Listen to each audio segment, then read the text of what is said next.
March. Jack Healy. Don't get upset. I'm not here to hurt you.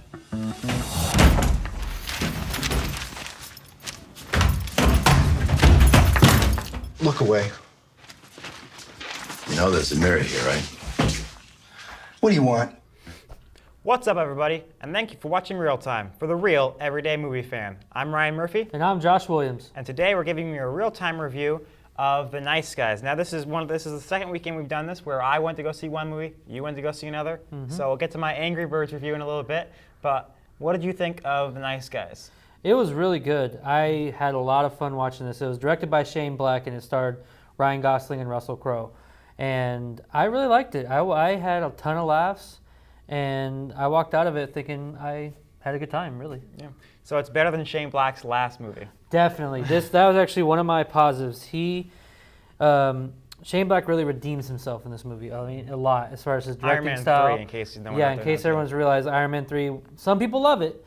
Me and him actually kind of on the same boat. We didn't think it was that great at all. It's a very big step down as far as the Iron Man movies go, and it wasn't really great for Shane Black, seeing as he did Kiss Kiss Bang Bang in the past, and that was, I thought, was a great movie. I love that movie. This is more in tune with that. A little bit more, yeah, and it has more of a little more dark comedy to it, as far as like, there's a lot of action, but then like when people are getting like beaten to death or shot or something bad's happening, you're still laughing. It's weird.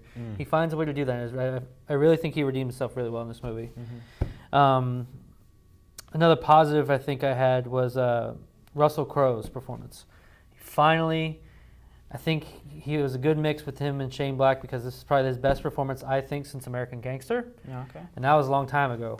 And I just think he did such a great job. He played the more brooding, badass guy, like beat up people for hire kind of thing.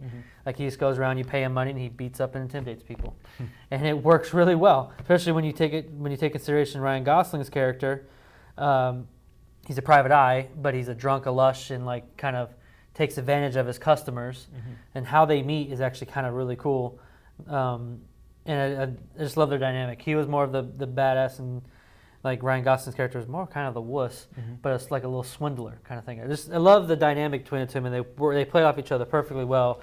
And I think Ryan Gosling even brought out some of Russell Crowe's talent because Ryan Gosling's also talented, and I just think they did really well. And I applaud Russell Crowe. He did an amazing job in his performance. I just loved it.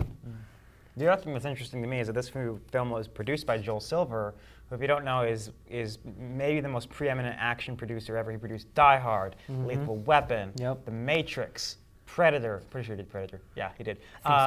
So for him to be doing this is kind of a stamp of approval. And the action does hold up too. And the action's really great. There's not a lot of big humongous fight scenes. They're very personal fight scenes, but then like there's a couple chase scenes and. It was a really perfect blend with action comedy. I almost reverted it. You said it, and it made me think of The Nice Guys. I don't know whether the other guys. The other guys. Sorry, not the nice. Yeah, this is The Nice Guys, but the other guys. It reminded me of that. Maybe a little more on the dark comedy, but still, they're very kind of similar-esque in that sense, and I loved it. Cool. But I think one more last positive for me before I get into my negatives. I loved the feel. Shane Black did a perfect job, and this goes back to him. He did a perfect job creating the atmosphere of the movie. I felt like I was in the 70s.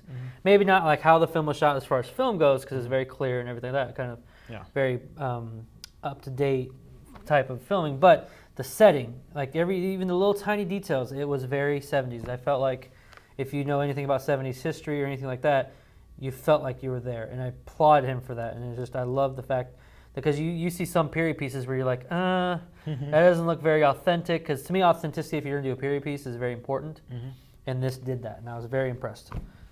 Okay, so what are your negatives on the film? Negatives, I only had a couple. Maybe there's a couple inconsistencies. Like the screenplay overall was good. I applaud it. I mean, it's funny. It had action. It had some good dialogue. But there were a couple inconsistencies in the story as far as how our character is and then what happens. Like in a certain scene. I won't give anything away because some of these things, some of these problems I had are spoiler territory, yes, so I can't really review it, so I'll have to be vague.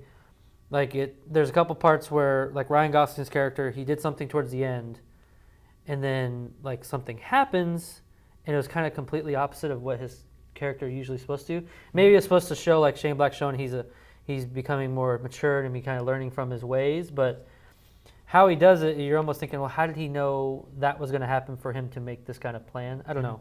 I don't know how to really describe it with being vague because I don't want to spoil anything. But just a couple of inconsistencies. That was kind of my little small pet peeve I had. And the other one, there were sadly a couple people who weren't really great in their acting skills in this movie. I did love the girl who played Ryan Gosling's daughter. I can't even pronounce her name. Angourie Rice. She plays Holland March. I don't know. She did a good job. But the negatives, sadly, Kim Basinger's in this, and she didn't do that good of a job.